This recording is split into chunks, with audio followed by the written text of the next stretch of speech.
That Yep. is one of the most fist pumping, ass kicking, ball scratching. I didn't mean ball scratching. I am cranking that to 11, Oh and I shit. am going to go nuts listening to that. We Now got the it. excitement's gonna come back because now we're saying new shit. Where you hear Mike Tramp get possessed by Satan himself. Yeah, it's still to this day, well, Poison never changes their fucking set list either. Dancing in the fire. Yeah, that one. When you get into the later 70s, um, Dynasty and Unmasked, yeah, those albums kind of suck in a way. What's about to happen? And then it happens. You're very smart, you're very pretty, and you're very nice, and you're famous on YouTube. And it leaves you with that. And you're like, thank you. And they were not a pop rock band, at least before that album came out. The twisted thoughts that we have that we maybe don't want to admit that we have. If your album didn't blow up in 91, it certainly wasn't going to blow up in 92. It's like you're driving 90 down the interstate and all of a sudden you hit a brick wall and you're like, no. Sure, the record company was a huge part of, okay, look, you're going to start doing more of this shit. It is double bass from the second it starts till the second it ends. I do have a lot of sick and twisted thoughts that I'm never going to tell you fuckers. You get into this song from the first drum lick. Because I'm like, they don't need our help. But she looks so cute. It's hair metal. Sometimes sometimes it's better the second time you eat it. You know what? If the guru says it's right, it's right. Look, I came here to do two things: chew bubblegum and talk hair metal. And it looks like I'm almost out of bubblegum. Welcome to the Hair Metal Guru Part 2. My name is Anthony. They call me the Guru today. Today kind of sucks because my buddy Jeremy and I just recorded like the first part of this video, and then I realized I didn't fucking record it. So we're doing this again. And hey, it's okay because you're still going to get all the quality and all the shit that you come to expect from the channel. But if I just look a little bit disappointed in myself, it's because I'm a little bit disappointed in myself. Anyway, today we are talking about the hair metal songs, that the heaviest of the hair metal songs. So a really cool topic. And for those of you that get on me for putting ballads in my videos because I like ballads, remember, every rocker has a soft side. Today there's no ballads. It's the heavy of the heavy. And to do this episode with me, I got my good buddy Jeremy, who is also a fellow North Dakotan and has played in bands his whole life. So we get a new perspective with Jeremy. Jeremy, welcome to the show. Thank you. It's an honor and privilege to be here, Guru. Can't wait to do this with you for the second time here. For the second time. Yes, yes. So Jeremy has played in bands, and I think your most recent band was Abrazion, but you have opened for many of our hair metal heroes. Can you tell everybody just a little bit about your band and maybe who you've opened up for in the past? Yeah, absolutely. As you said, the biggest band that I've been a part of, I've been a part of many, been very fortunate, but Abrasion has always been the bread and butter. We started it when I was 12 years old. It was myself and a rival drummer, actually, from our high school. We ended up getting together, and his dad had a guitar, and he says, hey, I know how to play the opening riff to Rock You Like a Hurricane. And I'm like, well, let's go jam it out. So we did. And we started jamming it over and over and over, just like radio plays it over and over and over. Yep. And my brother shows up and he gets out with his long hair. And, we were living the rock star dream without even being rock stars yet. Yep. And he was like, what are you guys doing? We're like, well, I guess we're starting a band. And he was like, well, let me run to the high school and we'll borrow the bass guitar and the amp from the high school and we'll get a band going. So we played Rock You Like a Hurricane over and over and over, never actually learning the song, but it led to what became Abrasion, and we ended up opening up for our childhood idols. We shared stages with Judas Priest, Dokken, Quiet Riot. Actually, Rat was following us, and Bobby Blotzer from Rat actually watched our set, stood right behind me. So of course, what do? I put on the biggest, most bombastic show I can. I'm pounding the head, I'm throwing the sticks, I'm doing everything in my power to keep Bobby Blotzer engaged. Well, we get done, I start tearing down because they were coming up, we had to get our stuff off. And he was like, hey man, come over here. And I go over there and he goes, was that really an original tune? I said, yeah, I wrote it when I was 13. And he was like, what's it called? And I said, come on, listen. I gave him the history. And he was like, God, that was badass. And he was like, I really dig that tune. And to hear that coming from one of my idols, one of Yeah. the reasons I play drums, it was like, I've made it, check and mate, you know? Yep. And then later on that it was later on that afternoon, he asked me if I wanted to go cruise in his Corvette because they couldn't find their lead singer, Jizzy Pearl, of course, who we all know and love. And he was lost in Sawyer. So I said, yeah, let's go cruising and find Jizzy Pearl in Sawyer, North Dakota. Well, unfortunately, he showed up. He found the festival, and I didn't get to go cruising around with Bobby Blotzer, but we did hang out. I hung out with Jizzy and Bobby and Robbie Crane and the whole crew, and got to play with Jackal. Abrazion won a Battle of the Bands. We got to go on a mini tour of North Dakota and play with Enough's Enough. We toured and did that, just us and Enough's Enough. Got to know the boys very well, hung out with them on the band. We wrote them a check. This is kind of a fun story. We wrote them a check, my brother actually did, for all of their CDs. He wanted to buy the whole catalog. Wrote him a check, and let's just say that paper check didn't get used as a paper check. Are you picking up what I'm laying down? Oh, I get what you're saying. Yeah. So there we are on the saying. bus, and that check was never cashed for a currency value. But long story short, it was a great tour. And then of course we got to play on the same stage as Poison. Warrant, who's one of your favorites, one of my favorites, got to see Janie when unfortunately his life was kind of a mess. He had the spiked hair and he was sunburned from being in North Dakota, not thinking it was 100 degrees when it was. But it was still a phenomenal show because Janie didn't know how to put on a bad show. Yeah. And we just got to live our childhood dream. 3 small town McCluskey, North Dakota boys who all lived on a farm. And here we are on the biggest stages with the biggest bands. I thank God every day for that opportunity. And that's where we're at today. Man, that's awesome. And when he says small town, I think people who aren't from North Dakota, most people think of small towns being like 10,000 people. McCluskey, North Dakota probably has what, 300? 5? We had 5 at the time. We're down to about 500 now. Okay. Yep. So we are talking the epitome of small town. Anyway, that's awesome. Jeremy is so passionate about this music. We've been chatting for, man, a few months and been planning on getting together to do a video. So I love the knowledge, and man, as a musician, he brings a whole new perspective. So today we're going to be talking about the heavy of the heavy, and a drummer from a band that has toured with some of our heroes is here to chat with us. So before we get into that, I want to show vintage framed album flat from 1986. You know, one of the most, and you know, we were saying in the first time we fucking recorded this, one of the iconic covers in hair metal history, and I think it changed the game. It did. Oh, what the fuck, a thumbs down? What the hell was that? Everybody had an opinion about this, whether you hated it or you loved it. Nobody was ambivalent about Poison, and that shot this record to triple platinum.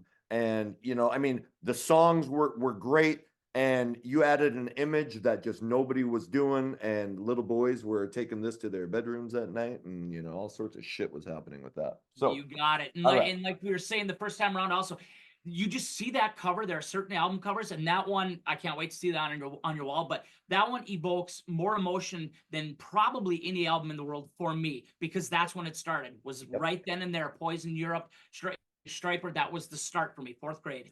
Yep, so, absolutely. Way to go! I love it. Beautifully done. Okay, all right.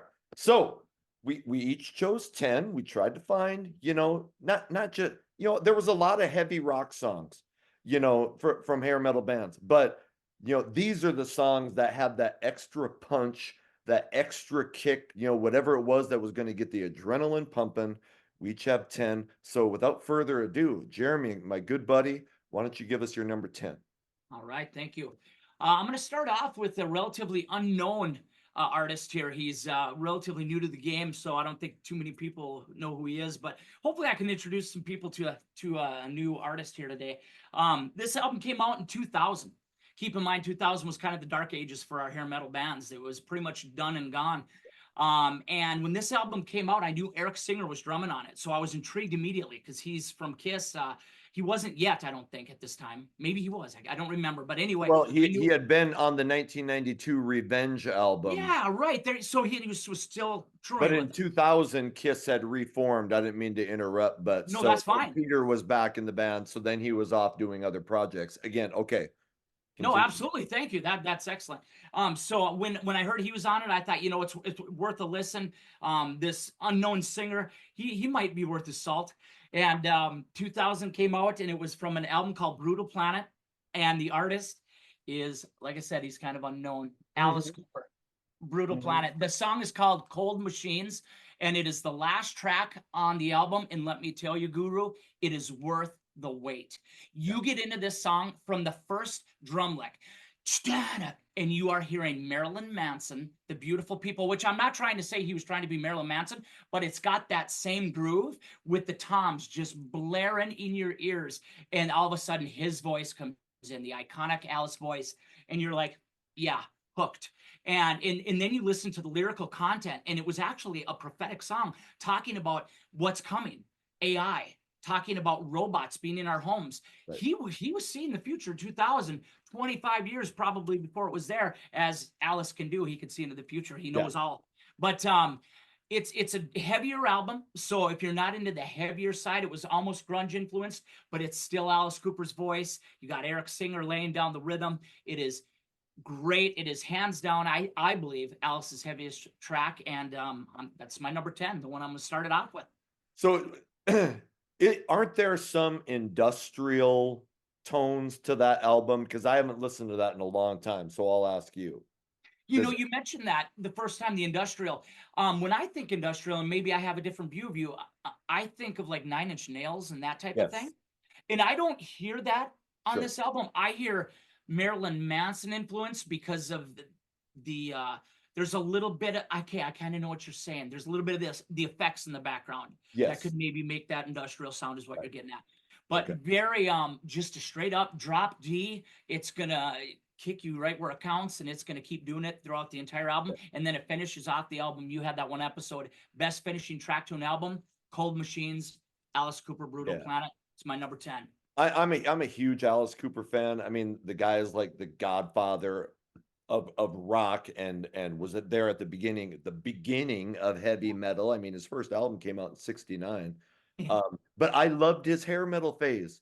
Yeah. Trash, Hey Stupid. I just Yep. included Hey Stupid on a 1991 episode that I'm editing, will be out here in a day or two. So by the time you're watching this, that episode will be out.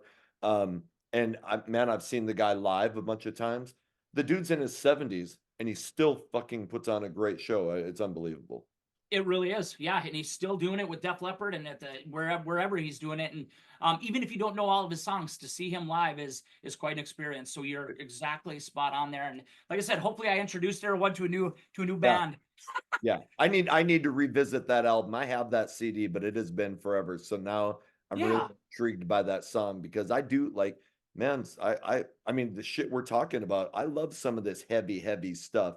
Yeah. And I know that album has a reputation of being the heavy of the heavy in Alice Cooper's Yeah. discography. So Yeah. Let me know what you think. awesome. How So about you, bud? my number 10 comes from, we just talked about one of the godfathers of rock and Alice Cooper. Well, these guys might be the godfathers of hair metal, and I tend to throw Van Halen in that because even though, maybe Van Halen isn't hair metal, man, every hair metal band was inspired by Van Halen. But in 1981, Motley Crue comes out with Too Fast for Love, and holy shit. You talk about the cover of Look What the Cat Dragged In, Too Fast for Love, and that was an entirely new thing in 1981. So I love that album. But you know, you get to 87, the band puts out Girls, Girls, Girls. It does sell very well, but the band is struggling. Tons of addiction. Nikki Sixx said, man, if it wasn't for the 2 hits on Girls, Girls, Girls, it might have broke up the band. Nikki dies, gets brought back to life, from a heroin overdose. The band cleans up their act and shows what they are capable of in 1989 with Dr. Feelgood. And on that album is okay, this is outside of the 94 album. Yep. on that album is the heaviest of the heavy songs from Motley Crue's glory days, and I'm talking about Kickstart My Heart. And Yep. when I think of heavy, I also, some people think of heavy as the slow, Black Sabbath, Alice in Chains, but I also include just the fast, rip roaring, a lot of people know I'm a punk rock fan, and High octane. that Yeah. that opening guitar riff is just, Mick Mars comes in and it's just like scratching at your soul, and you're like, holy shit, that was completely different than what you had been hearing from Motley Crue. And I remember an interview where Nikki Sixx was talking about Tommy Lee, saying, hey, show me some songs that you got. And he goes, well, I got this tune, but man, it's probably too punk rock for Motley Crue. Plays whatever, version of he had at that time. And Tommy goes, dude, that's going on the album. Yep. Because they were kind of into that punk scene as well, and so am I. And luckily they put it on that album because it was a huge hit. Dr. Feelgood goes on to sell 6 million copies, and I think a lot of people will consider that one of the best songs in the Motley catalog. Yeah, and I agree with you. Kickstart My Heart. Almost felt like it didn't belong on that album. It felt like an earlier Motley Crue song from like the Too Yep. Fast for Love kind of era. It just had that punk influence. It had that heavy, high octane, high adrenaline, and it's been used on NHRA, NASCAR. It's been everywhere that high octane is used. And I couldn't agree more. And if you wouldn't have put it on your list, I probably would have too. But I think I had my list pretty well done. But couldn't agree more. Another honorable mention from Motley Crue, which I scratched right before I sent you my list, was Smoke the Sky. You and I have an affinity for the 94 album that we share. A lot of people don't share it, but I'll tell you, I think that is the most badass Motley album there was, but not many people agree with us. And Smoke the Sky is just, if you haven't heard it, even if you hate the album, people, please give that song another try. Yeah. Man, and this is the the 30th anniversary of that 94 album. Man, I was hoping they were gonna come out and put a big, like, I don't know, maybe a box set or something cool.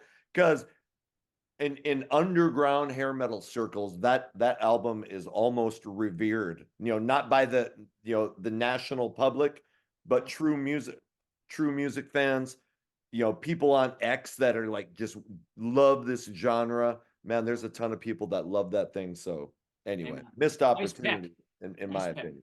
You Yeah. bet. I agree. All right, so we're on to your number 9. What do you got? All right, number 9. This band actually, I was kind of joking around a little tongue in cheek with that first one, but this band actually a lot of people may not know, although anyone who loves Metal Guru knows this band, knows about this band. This band is fronted by a gentleman who not only loves it, he lives it. He embodies it. He has the Metal Sludge website, which I followed for years. He wrote American Hair Band, which was kind of a spin-off of Kid Rock's American Badass or whatever it was, which was a spin-off of Metallica's Sad But True, of course. Great tune, by the way. But this was one of my favorite bands, and unfortunately, I remember the Metal Edge poster that said, "Believe the Hype." And I did, and I loved it. It was such a killer album, with everything from the rock and roll. What's that one called? With all the Rock and Roll Revolution. No, rock and roll. The one with all the bands that they mentioned.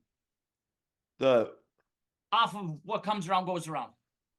All New Generation. Yeah. That one should have been a huge hit. They missed an opportunity there. You mentioned that on many videos, but I'm going to get into their second album, which went completely unnoticed, went under the radar. It's available in 2 or 3 different cover styles.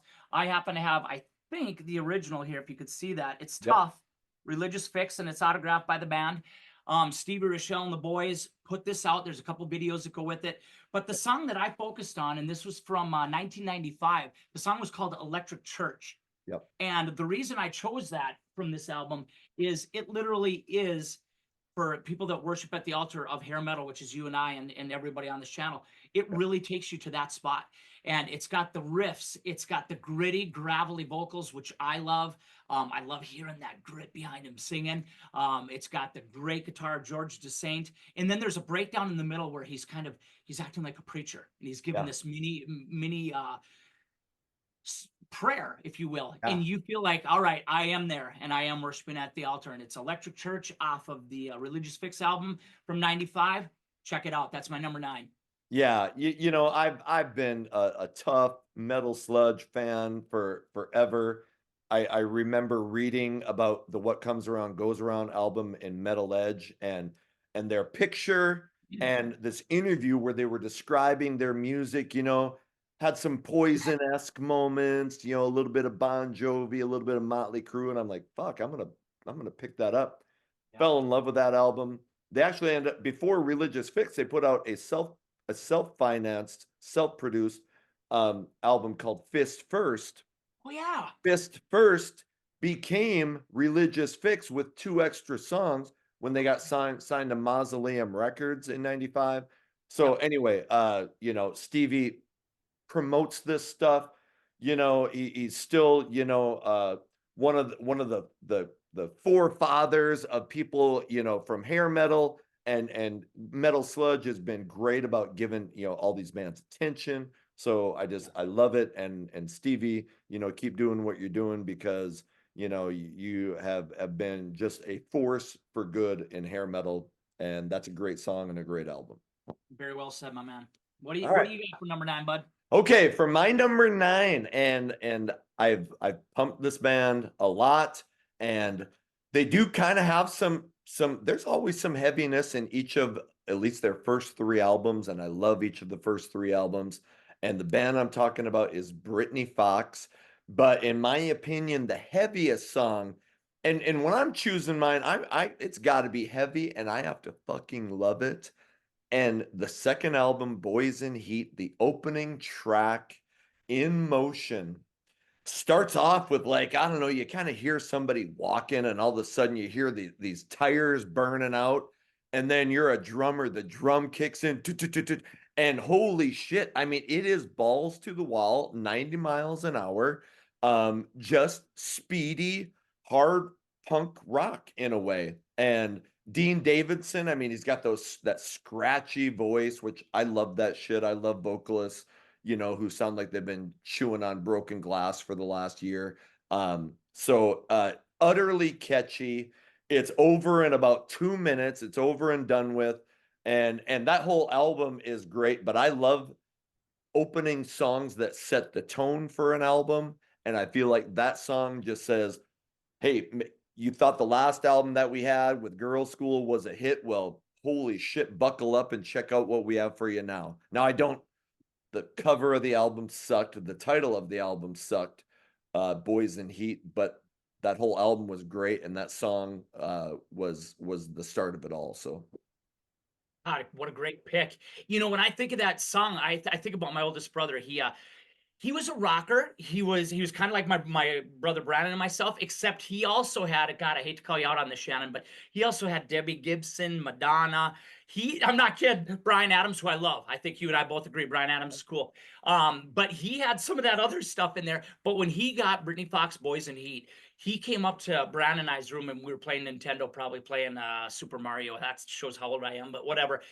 Came in, he said, "You guys, you got to hear the new Brittany Fox album."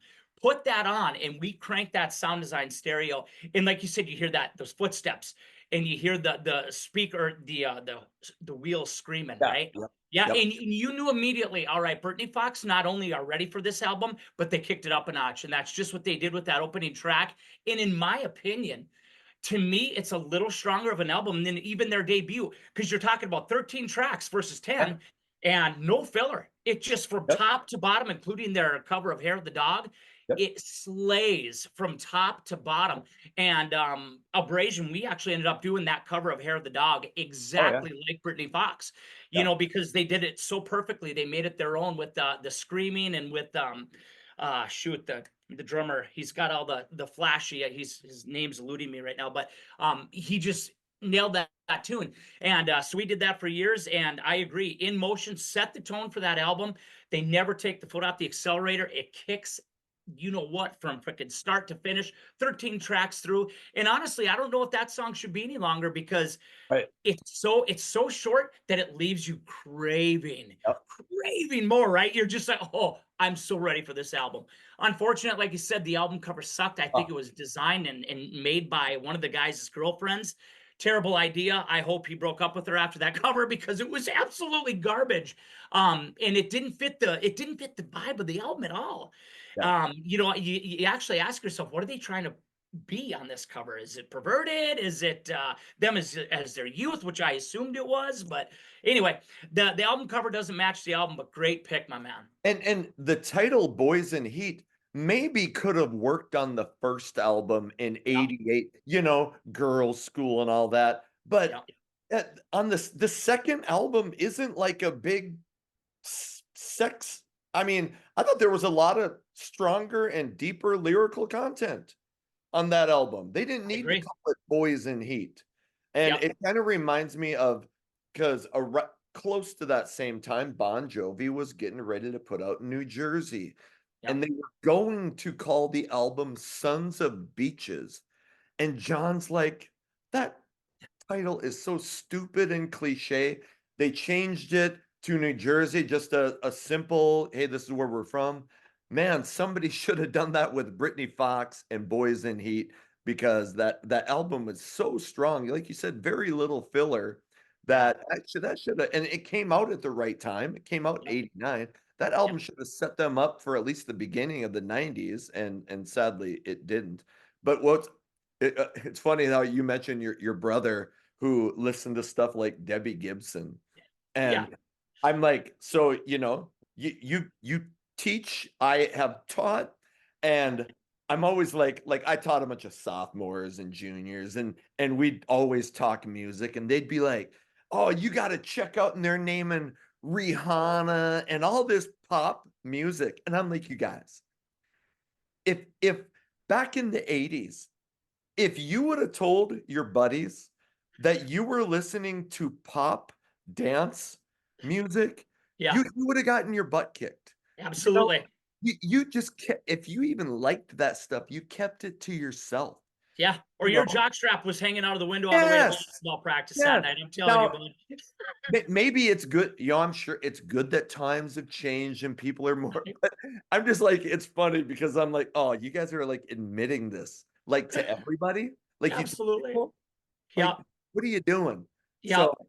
anyway, yeah. So, hopefully your brother got over that and like, toned down the, He did. you know, I and think Abrazion helped with that. Yeah.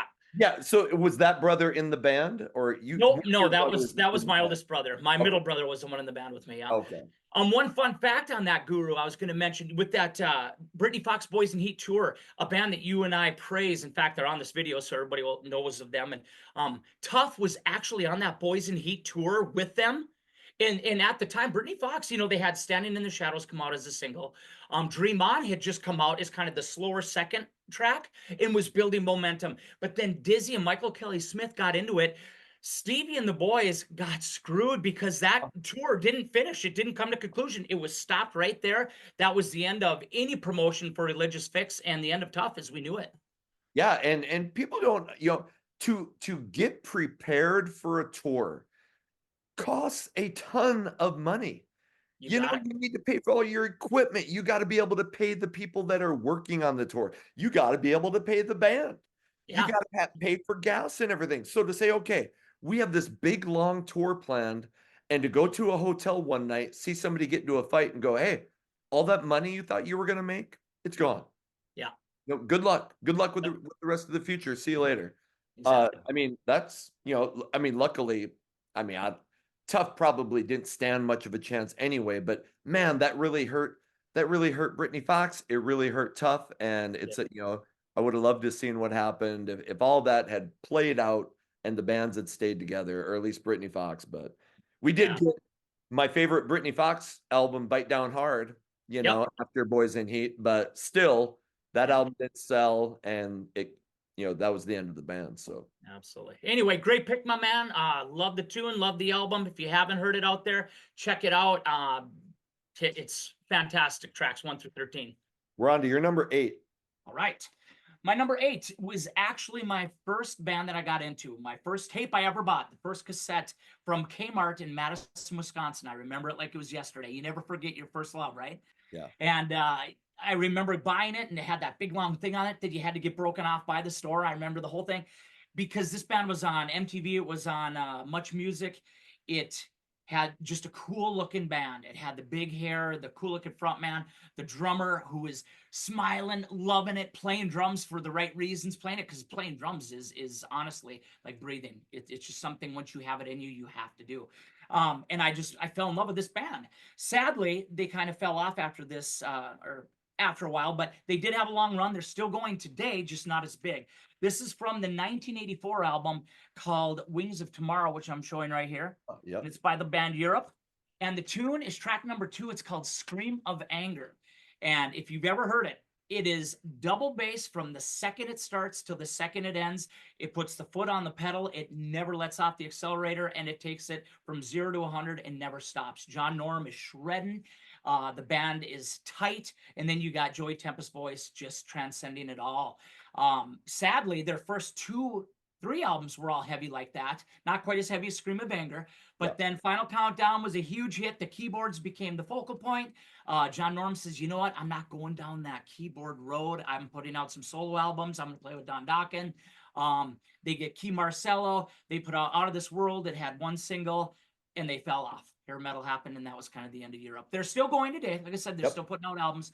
But if you haven't heard Scream of Anger, it's worth checking out. And the drummer, whose name is Ian Hogland, actually inspired me to name my son Jace Ian, which is his name. Yeah. So, and then we'll get into his first name Jace later when I get to another tune. So, okay, all right. That's my number 8, bud. You know, Europe never got enough credit for being a heavy rock band because I think strictly because of that keyboard part in the Final Countdown. Because even if you listen to the Final Countdown, if you take off the keyboard, that's kind of a heavy song. It is. You got it. Yeah. But because everybody focused on that keyboard part and drove that song and that album, all over the world, that thing was huge. Now that, I mean, I'm sure the record company was a huge part of, okay, look, you're going to start doing more of this shit because the Final Countdown went triple platinum. But, you're talking about albums before the Final Countdown. Yes, those are heavy fucking albums. And, so I've said, I don't know if I said it before, but anyway, that the Final Countdown was a blessing in a way that it brought them fame and fortune, at least for a while. But it may have been a curse as well because they got pigeonholed as a pop rock band, and they were not a pop rock band, at least before that album came out. That's exactly right. That's exactly right. So, all right. So now, hey, this is where we ended our recording. So now, the excitement's going to come back because now we're saying new shit. And yes, we are still recording. So no, hey, talking, it's okay because it's always, even if you got to talk about this shit twice, it's hair metal. Sometimes it's, sometimes it's better the second time you eat it, Absolutely. Yeah. All right. We're on my number 8. And man, half the reason I started this channel is because I wanted to introduce people to the bands that I fell in love with that never got the credit they deserved. And, so I've talked about this album in the past, but anytime I can talk about Sleazebees is a good day. And I just put up a new sleeve. You can probably, wherever the fuck it is, right behind me. I showcase that in one of my videos. The album Screwed, Blued, and Tattooed, which is not technically their debut. They did have an album called Look Like Hell that was only released overseas, but this is their American debut. And man, it got, I think it had 3 singles. I don't think this was one of them. Maybe that was a mistake. But the title track, Screwed, Blued, and Tattooed, will rip your face off. And it's like a shot of caffeine going into your veins. It's fast, it's aggressive. Their singer, Andrew Elt, I love, he's got just the right amount of grit, in his voice. And shoot, there's another song I could have had the opening track, Rockin' the Western World, which also would have qualified for this. Yep. Anyway, um, the album I think sold around 250,000 copies, which even back then wasn't bad. You were gonna get another album, but unfortunately the follow-up came out in 1992. Fucking 1992 was hell for most of these bands, but that song still regularly makes like my playlist when I want aggressive workout music, and a song that I can still play today and not be tired of. That says a lot for it. So that's why it is at number 8 for me. Excellent. Great choice. Absolutely love Sleaze Bees.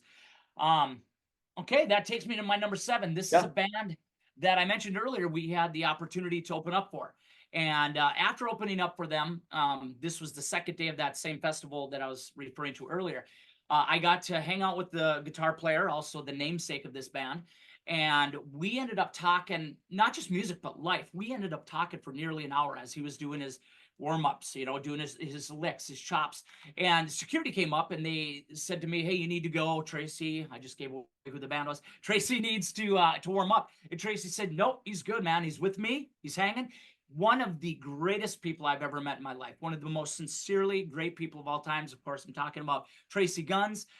This song came off of not their first, not their second, not their third, but their fourth album, because I was really shocked when I got this. It was a Columbia House, if you remember that, Columbia House Selection of the Month. And I forgot to send in my card. I didn't actually want it, and I hate to admit this, I'm sorry. But Hollywood Vampires, I wasn't the hugest fan of. It went a little too bluesy, a little too slow for me. I thought, I'm going to take an album off. I'm not going to send in the card, see what happens. I forgot. This came in the mail. I'm like, well, it can't. How bad can it be? It's LA Guns. It's Yeah. Tracy. It Yeah. was so blistering heavy and different than Hollywood Vampires. It was one of those diamonds in the rough. And the opening track off of Vicious Circle is called Face Down. And if you've ever heard it, it has got just this guitar riff where Tracy is up and down the fretboard, just Yeah. and the bass is following along.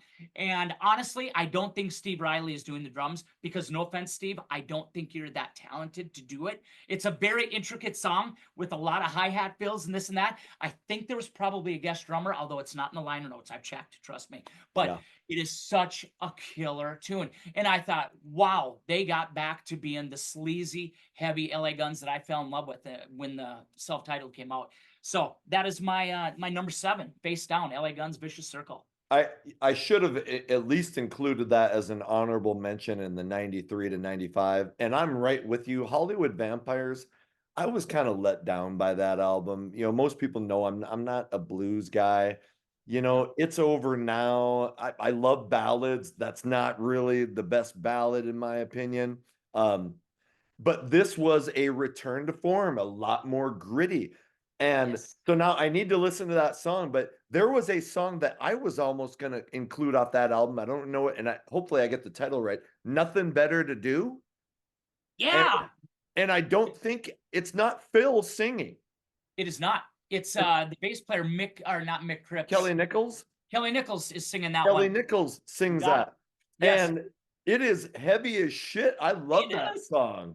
It Like, is. holy balls. It's So, almost like a Motorhead song, isn't it? right. Yeah, it Right. really is. It's a completely different sound with him singing. Good way to bring that up. Nice Yeah. honorable mention there, buddy. So there you go. There's 2 LA Gun songs that you need to go check out because Vicious Circle, it came out in 95, so it didn't sell well, but maybe let's give some attention to an album that deserves some attention. Amen. All right. Okay. My number 7. I was so torn on whether, because this song absolutely fits. I get tired of talking. I tell you what, this band has kind of worn out its welcome with me. And when I tell you the album, I Chinese Democracy was just a shit show. I legitimately, we had a recent episode talking about albums that we were psyched about but were disappointing. The Yeah, Use Your Illusions, I think, were disappointing. you bet they were. Maybe if you had made one album out of the two, you would have come up with something classic. There was so much filler on both of them that I was just let down. However, with that being said, you can't deny the greatness of Appetite for Destruction, talking about Guns N' Roses, and the single that finally broke the band. And I don't know if most this album was out for almost a year Yep. before it got big. I remember reading about the band and oh, here's this new band, okay, blah blah blah, and you're like, okay, whatever, didn't buy it, and then all of a sudden, like almost a year after it comes out, in the middle of the night, MTV decides, all right, we're gonna play this "Welcome to the Jungle" song, and the fucking phone lines go ballistic, You and bet. then man, this is 87. 2 years later, that album is still in the top 5 of the Billboard charts. I mean, That's holy right. shit. So it's the biggest selling debut album Mhm. in history. It's got to be close to 20 million. And that song, Welcome to the Jungle, damn, I mean, there's parts of it where it sounds like a thrash band. Yeah. Those riffs are just going nuts, and Yep. Axel's voice kind of keeps it in to where it's still melodic and people still, so it doesn't venture, but it is heavy. I think one of the heaviest albums, or one of the heaviest songs of this genre, and to be fair, one of the most iconic songs. And there are people who don't think fucking Guns N' Roses is hair metal. Get over it. Okay. It to me, yes, it's on the outskirts of hair metal, but it's hair metal. So, You if you got don't it. think it's hair metal, fine. It's okay. So anyway, that song just, it deserves its spot on this list, even though I think after Appetite, Guns N' Roses really is kind of a disappointing band after that album, I think. So I couldn't agree more. And I, like you, I don't think we put these in any particular order. So it's funny that you backed up LA Guns with Guns N' Roses. Everyone knowing, of course, Tracy Guns was in Guns N' Roses and kicked out shortly before Appetite was recorded and released. So had that happened, we wouldn't have had LA Guns, and that would have been a sadder world to live in. So we're happy that happened, but I couldn't agree more about the tune "Welcome to the Jungle." You still hear it at sporting events, and it still gets you every time. yeah, It's not like a Rock and Roll All Night. No disrespect to Kiss, I love Kiss, but I hear that, I might pass on it a few times. sure. Welcome to the Jungle still has enough staying power. I'm going to listen to that from start to finish Yeah. every time. And I like how you brought up that it still gets played at sporting events, man. I have coached a ton of high school basketball, and Yeah, I tell you what, hair metal lives in basketball arenas, it whether it's does. the NBA or high school. You are gonna hear, "Living on a Prayer." You're gonna hear "Jump" by Van Halen, "Welcome to the Jungle." Final So countdown. yeah, Final Countdown. Yeah. So I mean, I just think that speaks to the staying power, the catchiness, and kids still, they might not know that they like hair metal, but you play "Welcome to the Jungle," and they're gonna be like, "Holy shit, I know this song and I love it." Absolutely. So I Absolutely. I love that about this genre. Very Okay, well put. okay, yeah. So Ridley, you're very naughty. I love like people Now, start who's "Hey, Ridley? where's Charlie?" in the video comments. So it's kind of Yeah, cute. who's Ridley? So okay. So the puppies, Charlie and the puppies are out at the farm Okay. because the family that gave her to me, that is breeding her, they Yeah. they will, when the puppies are ready, they'll go off to new families, and Okay. then Charlie will come back. But they have multiple dogs since they're dog breeders. Well, they're such an awesome family. They're like, well, you might be lonely without Charlie. Would you like to take Ridley? That's Well, awesome. yeah. So I'm like, yeah, I'd like to take Ridley. So it's not Charlie's puppy, but I'm sure they're related somehow. Yeah, yeah. So Okay, anyway, yeah, that's I didn't know Ridley's story. No, I heard yeah, you say it earlier, and I thought I misheard you. yeah. So yeah, you're very naughty and you're very Awesome. popular on YouTube. So I always try to include the dogs in the videos because Oh, I love when you do that. That is such a great part, and everybody knows the history of the puppies and where they're at and what they're doing. yeah, That's great. yeah. Okay, yeah. Look at Don't her. Look at her. Hi, you know Ridley. with you. Yeah, Hey, Ridley. you're not very smart, but you're so pretty. No, I'm just Yeah, kidding. she really You're is very gorgeous. smart. You're very, I call this PDA. It's called positive dog affirmations. When they look upset, and I'm like, look, you're very smart, you're very pretty, and you're very nice, and you're famous on YouTube. Yeah, that's Yep, good. I love it. All right, why don't you go lay down?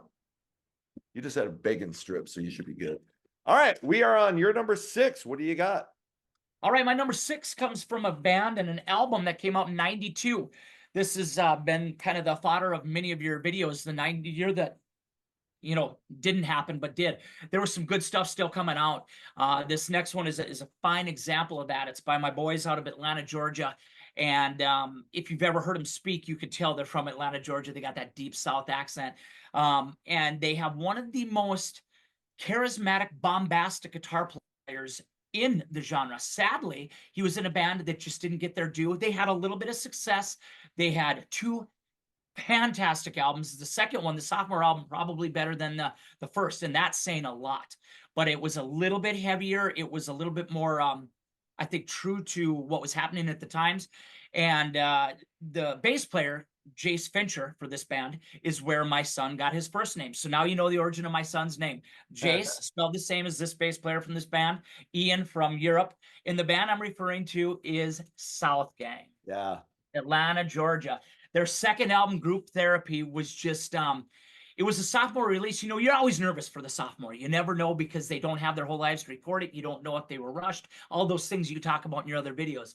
This album felt like they were so comfortable in their skin that this was what they were meant to put out next. And the song I'm referring to is a track called Misery.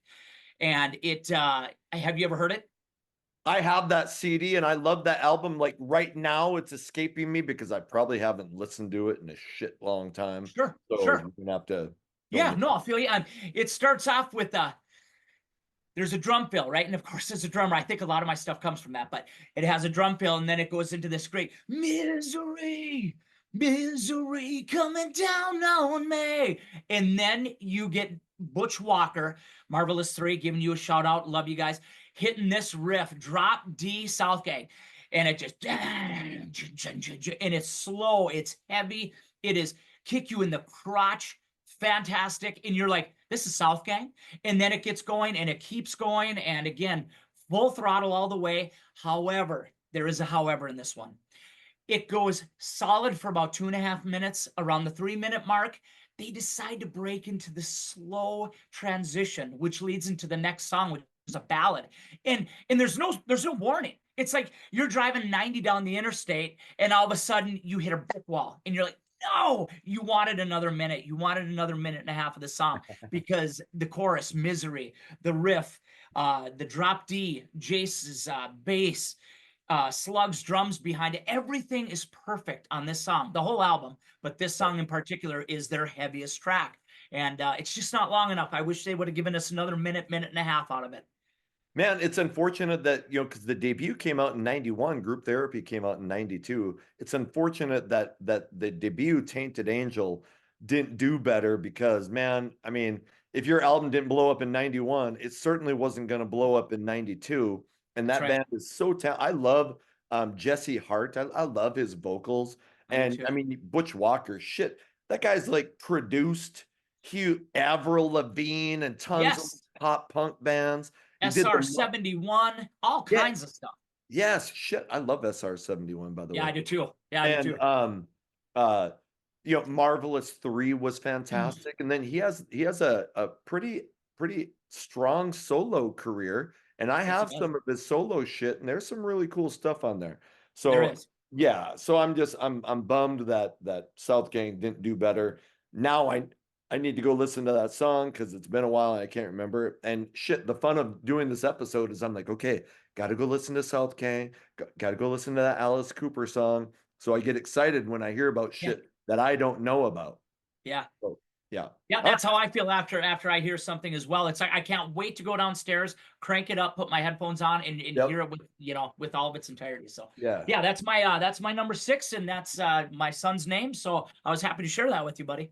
Yeah, Ridley likes this song too. Yeah, because you're so naughty. Yeah, really. What do you got for 6, bud? Shit. And here, dang, I don't like. I hate when I get into always talking about popular bands because I'm like, they don't need our help. But she looks so cute. Like, yeah, she really does, looking right at me. Like she loves so much personal contact. Charlie likes it, but she's only like 1, so maybe she likes my jacket. Oh yeah, she's up in your face, and yeah, you're very naughty. Okay, so anyway, I got Number six is man, it's Kiss. And Kiss has such a up and down career. So this song came out at a very important time. Now I love 70s Kiss, but man, when you get into the later 70s, Dynasty and Unmasked, yeah, those albums kind of suck in a way. It starts, they start getting into the pop and the disco and Shandy, and I was made for loving you. And I know some people like that shit. Metal Mike, I'm talking to you, Yeah. but that they kind of started to lose me there. Then they Yep. put out The Elder, which is an ultimate shit show, and it is really a bad album. There's a maybe one song that I kind of like. Is it Son the of Ace a Frehley Man? track? Huh? Is it the Ace Frehley track? Uh, is it called I? I is the song I think I like. Okay. I'm sorry. I didn't mean to put you on the spot Yeah, or interrupt nope, you, buddy. Go ahead. nope. So anyway, they needed help by the early 80s. They were having problems on their tours, were selling like shit. Their albums were no longer going platinum, maybe eking out gold. But then in 1982 comes fucking Creatures of the Night. And well, I'm not going to talk about Creatures of the Night. The song could have made this list. I love that song, but man, Gene Simmons' War Machine is Oh, is yeah. in the top couple because I almost put Unholy from the Revenge album on here. Right. So that would be right up there. But War Machine is so utterly that opening riff will just grab you by the boo-boo and drag you to places that you probably don't want to go, but it's so amazing. And you just mentioned Nikki Sixx writing the Wasp song. You might know, and if you don't, it's okay. Do you know who co-wrote War Machine? Desmond Child? Bryan Adams Excellent. and Jim Valance, Summer of '69, Bryan Adams. Yeah, the Canadian Wrote. Wonder. Yes, and shit, I like Reckless and cuts like You that. bet. I Yep. thought that's good, solid pop rock. But anyway, you would never expect that Bryan Adams would be No. responsible for maybe the heaviest song in the Kiss catalog. I still love that song. That album was even though it only went gold, but it saved Kiss for the 80s. It Yep. established them as okay, hey, we can exist alongside Judas Priest and Motley Crue. Maybe not top them, but they started going platinum again. The tours started selling. So I think Creatures of the Night is such an important album in their catalog, and War Machine is a huge part of the heaviness that brought them back to the forefront of heavy metal. Boy, and I got to be honest with you, I have most of Kiss. I don't have all of it. I forgot about that tune. Yeah. And like you just said, I cannot wait to jam that out again. I'm actually batching it here at the house. I am cranking that to 11, Oh, and I shit. am going to go nuts listening to that. I forgot how heavy and gritty and powerful that tune is. Now, Yes. if you had asked me 100 times, I would have never said Bryan Adams. So thank you for that Right. bit of trivia. Right. Can't wait to throw that out at parties. People will not know that one. Yeah. It's going to be great. And Creatures just got like the big deluxe box set treat. So I bought it. Fucking, it cost too much because Gene Simmons, even though I love Gene, is kind of a greedy bitch. But anyway, so that's out there. If you're a Kiss fanatic and haven't heard of the Creatures of the Night box set. So Excellent. with that, what is your number 5? That's a tough one to beat. Boy, I'm kind of awestruck at how I forgot about that. Anyway, my number 5, and for once, I'm letting you off the hook, Guru. This is a band that you and I, again, we share an affinity for this band that not many others do. We see this band for what it is. We see the brilliance behind Stevie Blaze and his songwriting. We hear it in Ron Taylor's voice. Everything about this band, in my opinion, from the day they started till their last live albums to their stuff that they're still kind of putting out here and there is just great. Not every song, don't get me wrong, there's a few filler, but for the most part, top to bottom, fantastic. This album took a little while to grow on me. It came out it tried to kind of fit into the grunge thing just a little bit, so it was a little darker. It didn't have the body double, happy, upbeat stuff that Poetic Justice did, but it starts off with that Crucified tune, which could have been my pick. It's Yep. not, however. It's off of that album, Psycho Schizophrenia, and it is the title track, Psycho Schizophrenia. That tune is dark, right? I mean, it's talking about the deepest cortexes of your mind, the twisted thoughts that we have that we maybe don't want to admit that we have. It's talking about all those things, and it's bringing it home with this just beautiful melodic, heavy, hook-driven tune, and start to finish, fantastic. And then you have the beautiful 2 and 3 part harmonies at the end, and then it kind of goes at the end, and it's the last song on the album, so kind of it's all in your mind, and it leaves you with that, and you're like, thank you, Yeah. thank you. And Psycho Schizophrenia is my number 5, right in the middle there. You're right. I do have a lot of sick and twisted thoughts that I'm never gonna tell you fuckers. That's So, right. That's right. yeah, you know what? I talked about that band so much because it's one of the bands that is why this channel exists. They deserve so much better than what they got. Some of it was they were on MCA, Musician Cemetery of America. Then when they finally get off that label, it's in 1992. Yeah. And then Psycho Schizophrenia, man, what an amazing album. It comes out in 1993. I will to help that band. Psycho and Poetic Justice have been re-released on vinyl. They're on Amazon. Now I wish I had them here so I could show them. Maybe I'll bring them out for a different episode. But man, I worship that band. And anytime you can talk about them on one of these episodes is a good thing. So good call. Absolutely. Thank you. All right. And we're to your number 5, buddy. We're at my number 5, and here's another. It comes from a big band, but I feel like so I'm gonna tell you, I almost put Wild Side's "Hang On Lucy" in here because everyone knows that anytime I can talk about that Wild Side Under the Influence album, I will, and in a way I am now, but I left it off because here's a band that would usually not get classified in the heavier of the hair metal songs. But damned if Poison's title track to Look What the Cat Dragged In doesn't have a super heavy guitar riff. We play that to this day. Continue. Yes. I'm sorry. I had to throw that out. We still play that live. No, shit. And so, I mean, it almost has, like, I don't want to say thrashy, but I'm just talking the guitar riff. You got it. Riff, and I wish Poison had gone that route more. Me too. Like Me too. It's almost like a little bit of punk influenced. Yeah. And punk mixed with hard rock, and I love that shit.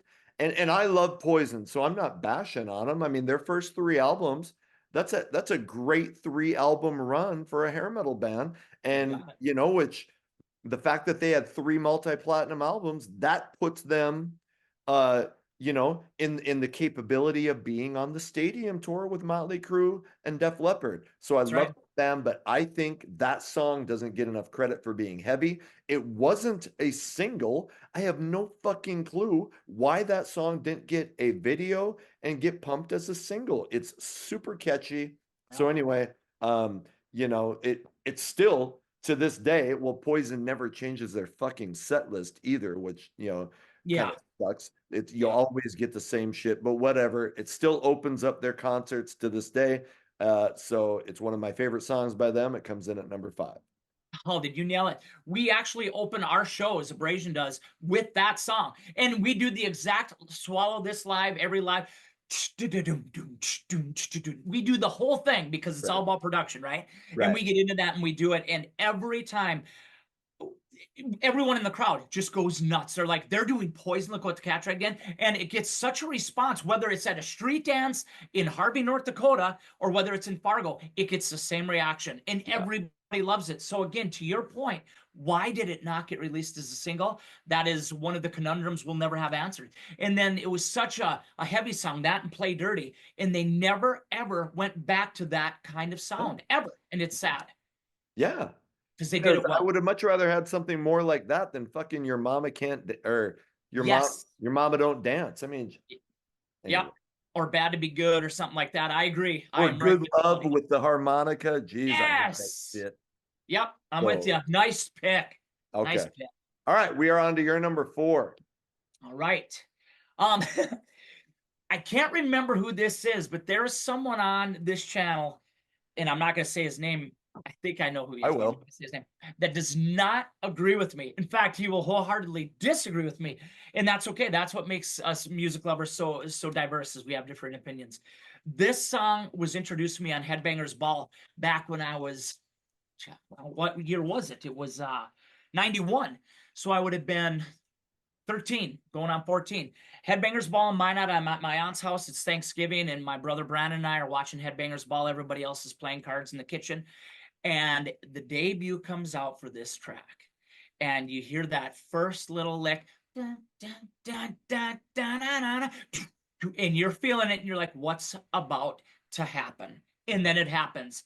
And if sparks could explode, if you can make your little metal thing right now, you should do that, because this song is worthy. There it is. Let's see it. There it is. And it kicks into that chorus, and it is No Rules by Kick Tracy. Oh shit.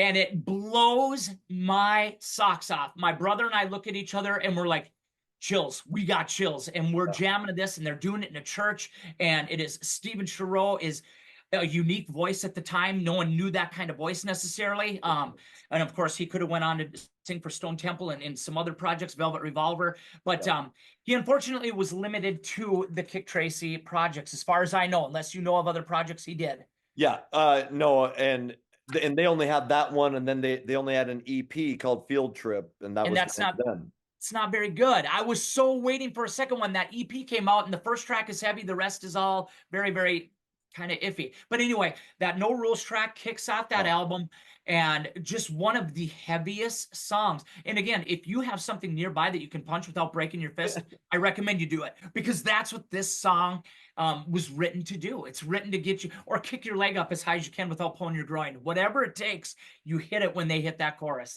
And that's my number 4. And it's still, to this day, would never get skipped if it ever came on rock radio. It Yeah. would never get skipped if it came on when I was working out or playing basketball. In fact, it might be repeated. So that's my number 4, buddy.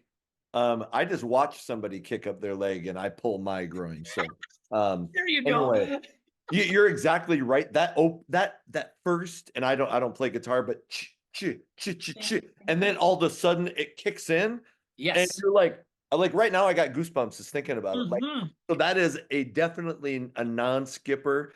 That Yep. is one of the most fist pumping, ass kicking, ball scratching. I didn't mean ball scratching. I just couldn't come up with anything better at the. So anyway, I'm right with you. I love that song. And that album had, man, I mean, shit, it had one of the coolest covers of Simon and Garfunkel's Mrs. Robinson. Yes. A cool semi-ballad called Big Western Sky. Yep. Yep. Jeez, I wish that album had done better, because I feel like if they had taken their time and put out a kick-ass second album, it would have been great. Field Trip, the EP was, I don't know if it was rushed, but it came out the year after, so I don't know how much time they took on it. Anyway, great song, great album. Go check it out. Right on. Yep. Okay. Nice. All right, we're on my number 4. Okay, here's another album that doesn't need any help. One of the biggest selling albums of the 80s, and a band that for a point in 88, 89, I might have said was my favorite band at that time. Mm-hmm. And later became a band that lost me more than any band. Anyway, it's Bon Jovi. And I don't know if you saw the recent, I really did enjoy the recent documentary, Thank You, Good Night. The story of Bon Jovi is 4 parts. Heartfelt. So, what's that? Heartfelt, for sure. Yeah. I mean, it's really cool, but and I know they still play it, but they kind of shit on the genre that they came from. Yes. John has never, he thinks that he is completely different from the other hair metal bands. They're not. I mean, they fit right into that, and they were awesome for it for Yep. a while. Yep. So, I'm talking about Slippery When Wet, and I'm talking about the song Raise Your Hands. That Oh, opening guitar riff is yes. shit. What why did they, I mean, why did they again, like Poison, you kind of never got that again. Never You know, came back even to though it. they had some cool rock songs after that, but man, that, and another song that I felt like that could have been a single. Yep. You know, that is a song that should be playing all over stadiums I right was now. just thinking Raise it. your hands, holy shit. Yep. At So every sporting event. Absolutely. absolutely right alongside Living on a Prayer. So super heavy, I mean, easily to, in my opinion, the heaviest song in their catalog.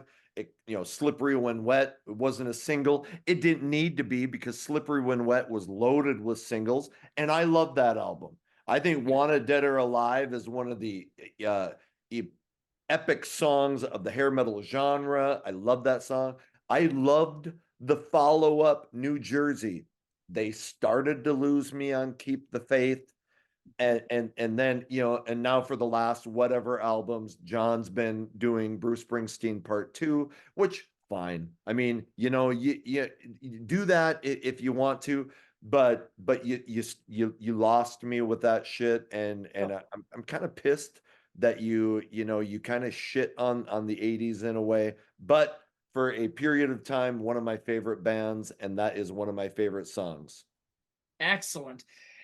Again, when you were talking about it, I could hear it being played at a sporting event. I could Yeah. hear people doing that at the end of any close game or overtime. And I almost put a Bon Jovi song, but it's from the album that Lost You. And my wife and I, coming back from Duluth, listened to a whole Bon Jovi soundtrack, and I was very disappointed with most of the songs. Like you said, after those albums, I was like, man, they totally went away from rock, like completely. But anyway, off of I was gonna do Fear from Keep the Oh, Faith. I oh, thought that okay. was a pretty heavy tune for Bon Jovi. I need to go revisit that. Okay. Yeah, but you know, but like you said, they totally started getting away after New Jersey, and it just got further and further away. My wife's favorite album is These Days. I couldn't get into that, and I couldn't get into anything after it. So that's where I'm I at with Bon Jovi. But I did like some of Keep the Faith. I thought the song I Believe was pretty good, but I hated the song Keep the Faith, yeah, you know. So, I mean, it was, they just became another band that I liked instead of like, holy shit, one of my favorite bands, which they were with New Jersey. So, anyway. absolutely. And I'm All sorry, right. I got one question for you, Guru. You said the single "Slippery When Wet" was never a Was there a song called "Slippery When Wet" that I did not know of? No, if I maybe I said something wrong. Oh, okay, okay, Just that's the title of the album. There was right. not a song called Slippery When Wet. Okay, I thought maybe I So missed like a B-side or something. I may have said that, but I Okay. fuck up a lot. So, Hey, it's all good. I okay. just want to make sure I didn't miss anything. All right. All right. We are on to your number three. What do you got? All right. This is another band at this same rock festival, and I did not do this on purpose so I could keep toting this rock festival. But anyway, this is one of my favorite bands. You featured them in a couple of your videos. And they have, I think they're up to 9 albums, including their live stuff and what am I trying to say? Greatest hits albums. Yep. They're a great band. They're fantastic live. They were pioneers and the only band to do this, the only band to ever play this on stage. And I've seen them do it many times. My buddies in Abrazion, my brother and my other brother Tyler, we got to stand side stage and watch these guys play because we were hanging out with Jeff Worley the entire day. This was the 3rd day of the festival. We were talking live, talking everything, and he says, "You come up, you stand side stage." They close the night, and there's our buddies front row looking at us like, "You son of a, you know what?" And they're like, "You suckers!" And there we were like, "Yeah, you know, rocking out." Of course, the band I'm talking about is the one, the only. It is Jackal. Yeah. Now, it is not from the self-titled album. It's not from any of the albums that most people know. It's from a little-known album. I'm giving a shout out to my bud Nick for turning me on to this album. In my opinion, the best Jackal album, Relentless, and the song is called "Curse on You." Okay. Have you heard it? No. Okay, when we get done with this, if you listen to that, now I'm going to warn everybody, give it 2 minutes because the first minute starts off with a little bit of tribal music, and then there's a one drum beat, and you got Jesse going, And Right. you're like, really, Lauer? This is what you're gonna go with is your number 3? But give it 30 more seconds and you'll be like, I feel you. I feel you. And then the chorus will come in, it will rip your skin off, it'll put it in the blender, hit frappe, and you can make a smoothie out of it the rest of the tune. All right. I'm not kidding you. So I'm a huge Jackal fan, and I probably have I don't have the entire catalog. I probably have 4 or 5 Jackal CDs. Yeah. I was just talking about because I had an episode where we were talking about, I think it was with Metal Mike, and we were talking about the Lumberjack song The and how chainsaw. Yep. fuck even even now when that comes on, I'm like "Rah, rah, rah, rah, rah." Yeah. Anyway. So I know, in fact, shit, I just on X at Hair Metal Guru, I just retweeted a because he just put out a new solo song that I thought was now I can't even remember the name of it, but it was really solid. And Good. even if you're not like, I love man, that debut album is amazing. And so I love but even if you're not like the world's biggest Jackal fan, go watch Jackal in concert Absolutely. and you will become a huge Jackal fan because those guys fucking put on an amazing show. Jesse James Dupree is an ultimate frontman, and that band just stomps. So, even like I said, I mean, you can be like, oh, I like Jackal. See him in concert, you will love Jackal. That's right. Rock me, roll me, you know what me off. And that was their credo, and they lived it, man. They lived Yeah. it. Yeah. Yep. Really? What? So when you check that one out, if you would give me a shout back and let me know what you think, I'm really excited to get your take on it, buddy. All right. Okay. All right. Number 3. Kind of whiny. What's the matter with you? You're being very naughty. Okay. My number 3, and here, finally, I get to talk about a band that, that I love, that should have gotten so much attention. Anytime I can talk about the album No Fuel for the Pilgrims by DAD, is a good day. Man, they put out, and this is a band, they had been released, they must have put out 3 or 4 albums over in Denmark, their home country, before they finally got the elusive American record deal. They put out 2 great albums in America. But on that debut album is a song called Rim of Hell. And I'm not that I'm going to take full credit for this, but I went to college at a small college in North Dakota called Valley City State. There's probably 1,200 students in the freshman through senior class, at least at this time. And I had an apartment with a couple buddies of mine, and we were kind of a party apartment, and we played a lot of rock. But we always play. So I can't sing. People shouldn't let me sing, but the chorus goes, they throw the best damn parties at the rim of hell. And that song kind of became a minor hit because people were, we'd be drinking and playing the song, and people would be like, that song is like really cool. So like, you would be like, okay, it's DAD, No Fuel for the Pilgrims. Anyway, super heavy, super catchy. That album, there is not even a hint of a ballad on, and I like ballads. They did add a couple ballad-esque songs on the follow-up called Riskin' It All, which is amazing. It made my best albums of 1991 list, but that No Fuel Left for the Pilgrims, there was a minor hit with a song called Sleeping My Day Away. If you have never listened to DAD Sleeping My Day Away, fix that problem, stop this video, go listen to it now. You will love it. But one of my favorite bands, and that's one of my favorite songs. Yeah, and I want to thank you for turning me on to them again. Now, I saw the video Sleeping My Day Away back in the day when we had much music in the Power Hour and all that.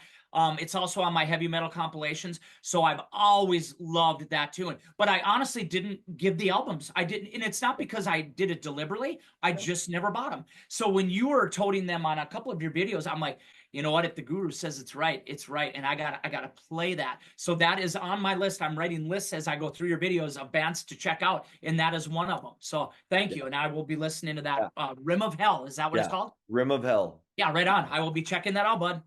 Yeah, and thank you for saying that. I love when people, I had a guy comment. He's like, dude, I'm going broke because I'm buying all these albums. Yes. That you are, and I'm like, not that I want you to go broke, but I'm like, when people tell me that they're getting into this stuff, like, yes. So that is awesome to hear that my videos are helping people get into shit. And you're helping me get into shit, which is epic. Okay.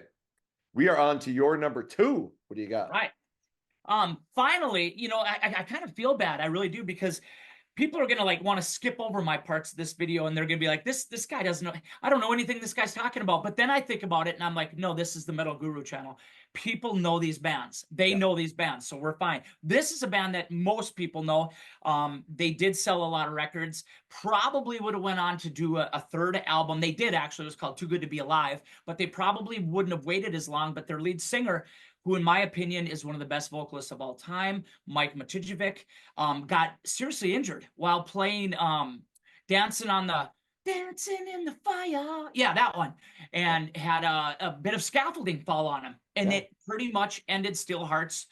Not that they were on a roller coaster up. They sadly were kind of at that grunge end, and they were kind of on their way down, but they still, I think, had another good album in them before they faded away.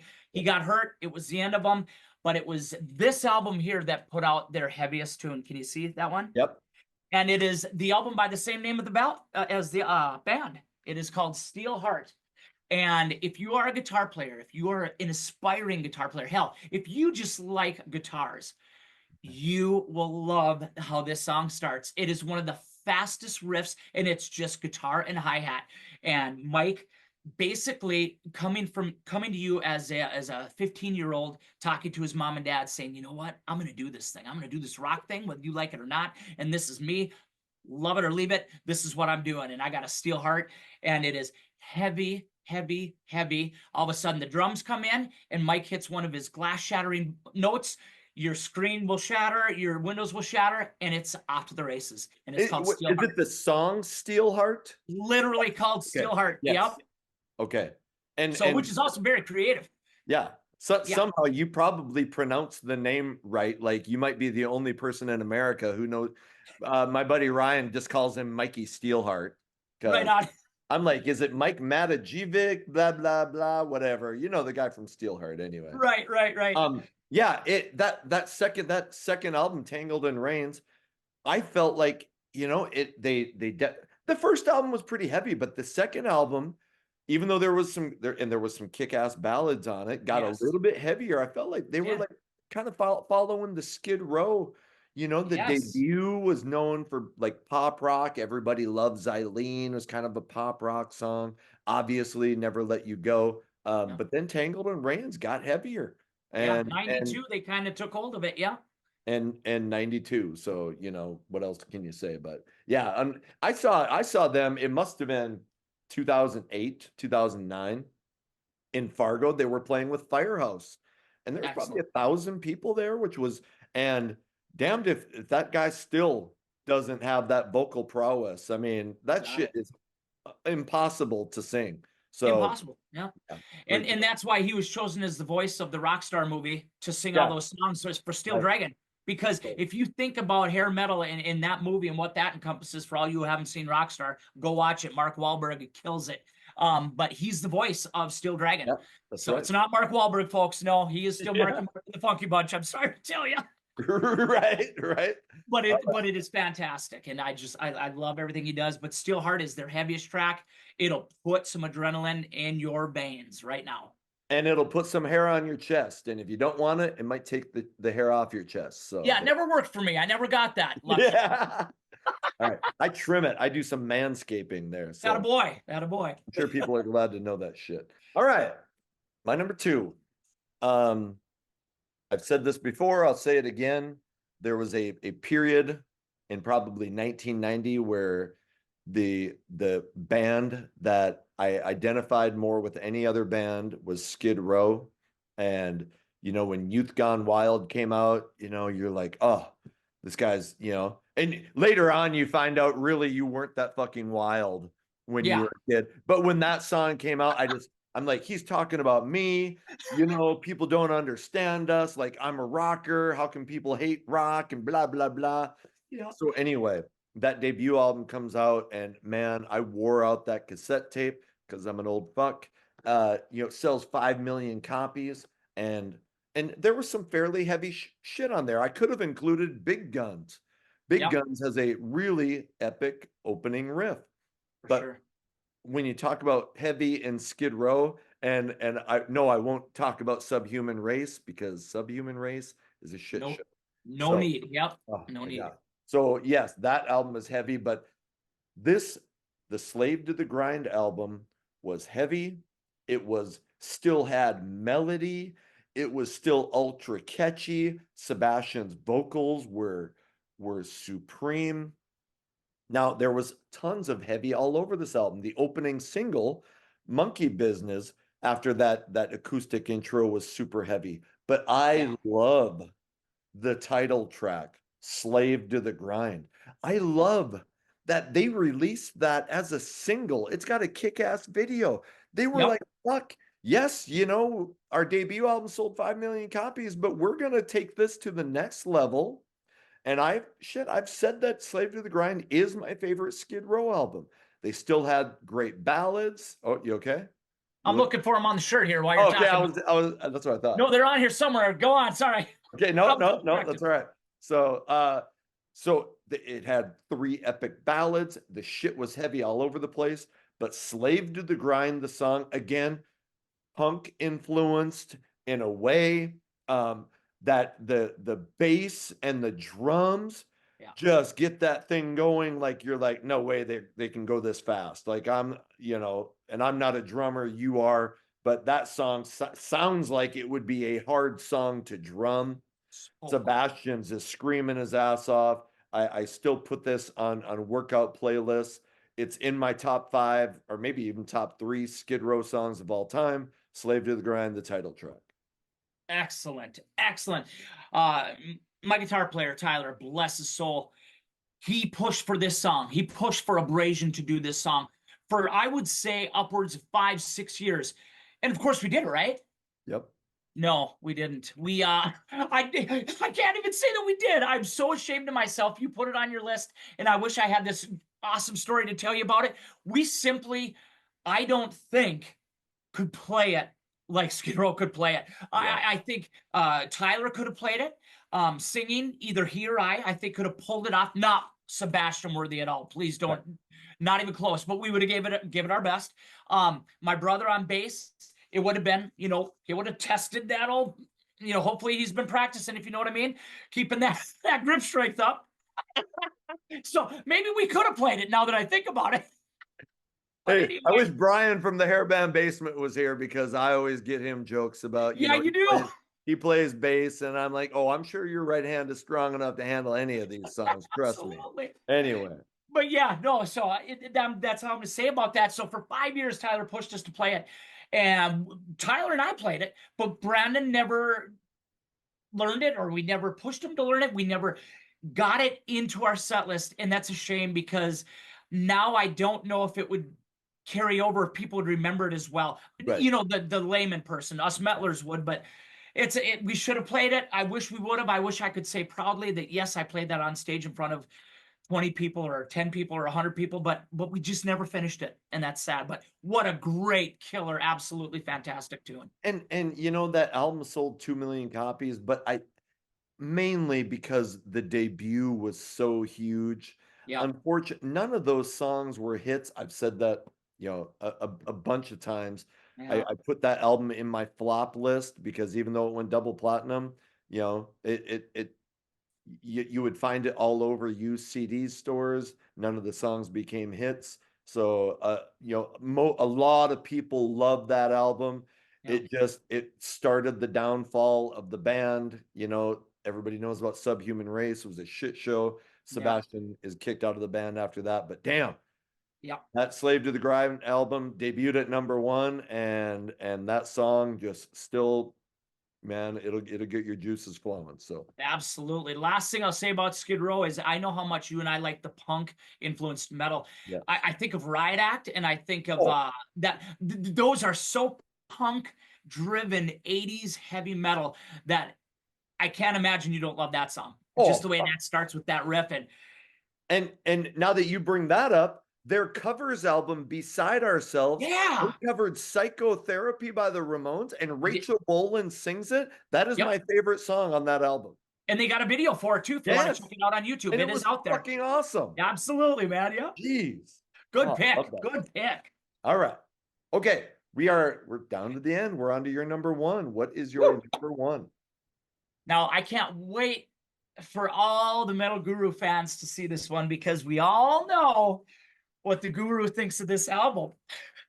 And this is the one and only album that I think he and I don't see 100% eye to eye on. And you know what? We're human beings. We're not going to see eye to eye on everything. I respect his opinion on this album. I, however, loved this. It wasn't his sophomore debut. We've made that mistake before because they did have that EP or that first album, but it was after the Pride album. Yeah. And it came out, and you weren't a fan other than Little Fighter, and that's okay. I actually really dug the album. I thought they had some different sounding stuff on there. I didn't like it as much as Pride, don't get me wrong. And Main Attraction, I think, is triumphant. So I'm right with you on both of those. But I thought this was an okay album. I wish it would have been third, like you said, and Main Attraction would have been after Pride. The timing wasn't quite right. But there was a song off of this, and I don't have this one on CD, so I'm holding it up because I am an old sucker like you, and we got the Big Game album here. And this was 1989. The cover, I don't dig it. I really think that's kind of a lame heavy metal, hair metal. I just never really got it. But anyway, there's a song on there where you hear Mike Tramp get possessed by Satan himself. Satan himself enters. And women, I know that you all think he is, just, well, let's be honest, men, he's probably one of the prettiest boys in hair metal. This guy gets possessed. He turns into Linda Blair. His head turns around 360s. And I'm talking about the track, If My Mind Was Evil. And he's got that two-part where he's singing his regular voice, but there's a low demonic voice underneath it. And it goes dark. Like, he gets into some serious, like, kind of, are you turning into a testament, or where are you going with your lyrics here? Because this is bordering on some sadism kind of stuff. And you know the song I'm talking about. And it is slow and heavy and driven. And like I said, you hear Mike Tramp's voice with this demon underneath it. And it is such a heavy track for White Lion. To me, it doesn't even fit with White Lion, but I'm so happy they wrote it, and I'm so happy it was on that album. So I just listened. I'm probably more skimmed that album because I have talked about it. That I love Little Fighter, but I felt like it was a disappointment. I felt like Main Attraction should have been that third album after Fight to Survive and Pride. So now I'm like, oh, I know I listened to at least part of that song, and now I need to revisit it because hearing Mike Tramp go fucking demonic has always been high on my priority list. So I'm gonna give that a whirl. But yeah, like right now I can't hear it in my head, but and I mean, White Lion, even when it wasn't that great, that album was still good because you had Vito Bratta on guitar and Mike Tramp singing. Mike Tramp made my top 10 hair metal vocalists, and Vito Bratta would make anybody's top, hair metal guitarist. So, it was gonna be good. It didn't match up to Pride. I know. Or Main Attraction was. I'm so with you. Yeah. And then James Lomenzo, shout out to you. You disappeared off the face of the earth like Vito Bratta did and like the rest of the boys. Now you're on tour with Megadeth. I mean, that just shows the power of your chops. You've been playing with them for a number of years, so you definitely had the chops to contend with Vito Bratta's guitar playing. So kudos to you. I got to see you live many times, and I'm glad you're still out there rocking for us. So and if he's not watching this, somebody let him know that we kissed his ass on the Hair Metal Guru. There you go. There you go. All right. All right, your number one. I can't wait. My number one, and probably not a surprise, the band, another band that most people wouldn't think, oh, they have a really heavy song, because Warrant, unfortunately, got lumped in, at least for the first two albums, into that pop metal realm. But I'll say Cherry Pie had some heavy fucking moments. And even the song Cherry Pie, that guitar riff is pretty fucking heavy. But when you get into their third album, Dog Eat Dog, which is my favorite album, and oftentimes, right alongside the ultra underrated Ultraphobic album, which I also love. I get why people are not into that. It did go grunge in a way, but the first time I heard the Warrant song Inside Out from Dog Eat Dog. They opened the Cherry Pie tour with a song that was not out on an album.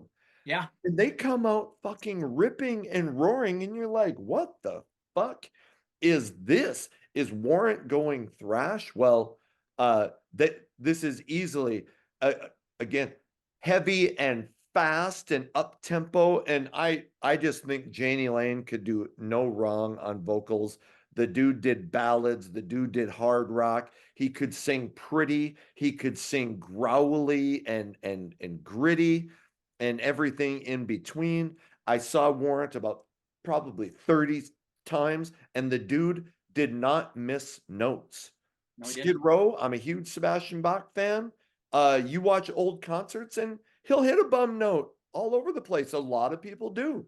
Axl Rose does it all the time. So Janie Lane did not do that. And that song, again, another like when I think of heavy hair metal, I always go, hey, does it make workout playlists? Does it make the songs that will help you, try to go a little harder or lift a little? I know it doesn't really look like I lift, but I try to every now and then. So Warrant Inside Out is my number one. Man, heavy and from one of my favorite albums of this genre.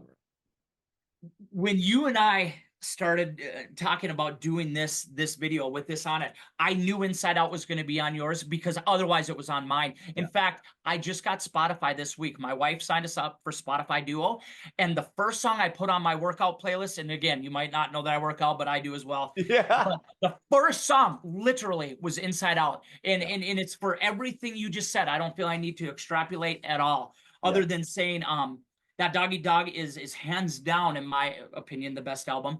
Our guitar player, again, Tyler, was not into the hair bands.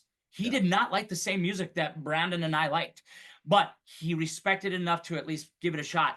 However, Warrant, when Dog Eat Dog came out, he listened to it.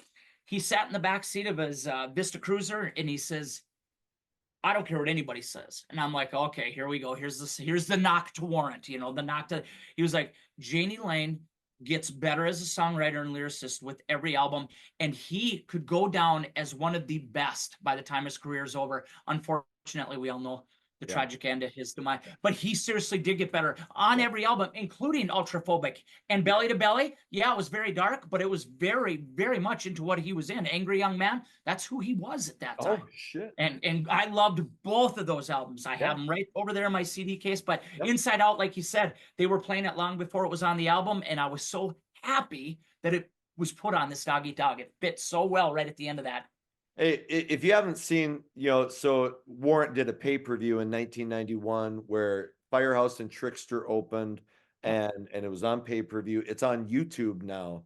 And if you want to see a singer at the height of his powers, go check that out. And then you will see Dog Eat Dog live before it was released on an album.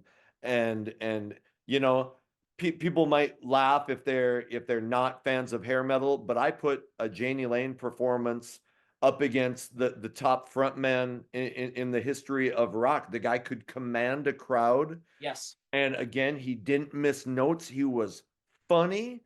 He was, entertaining. He, when it came time to be serious and talking about, freedom of speech and anti-censorship, and then the guy, he just could have an audience in the palm of his hand. So anyway, absolutely. Yeah. And that was my first rock concert, was Warrant and Trickster and Firehouse in Bismarck for the Cherry Pie Tour. That was my first. And I actually saw him out in Fargo 30 years later, and Steve Brown remembered me. He literally did, because he remembered that I was wearing a Mexico t-shirt that he signed that night. So that was pretty cool that Steve Brown remembered me. And of course, when we saw Warrant, it wasn't him fronting it. It was Robert Mason, who I love too, but he's no Janie. Janie is in his own tier, and he's up there in heaven, man, and he's singing that song and so many other of those guys. He is keeping them entertained every day. Yeah. So, hey, what do you got do you have some honorable mentions? I do. I have just a couple, and I'll keep them short and sweet. This is a band that may not be as widely known to. I mean, they're widely known. They got a ton of albums. This was their last release, Striper, of course. This was their last Enigma record album. This was the one where they knew their career was about over. This was the one when they said, okay, you know what? We're taking out the yellow and black. We're stripping it down. We're getting a little grittier. We're getting a little dirty here. In fact, they have a song called Dirty Woman on a Striper album, right? Two-time man. But the song that I was going to put on my list is their heaviest, although their newest 4 albums, which have come out in the last 6 years, and they're great, I might add. But this is still probably their heaviest, is called Rock the Hell Out of You. Of course, a tongue-in-cheek. Literally, we're going to take the hell and we're going to rock it out of you.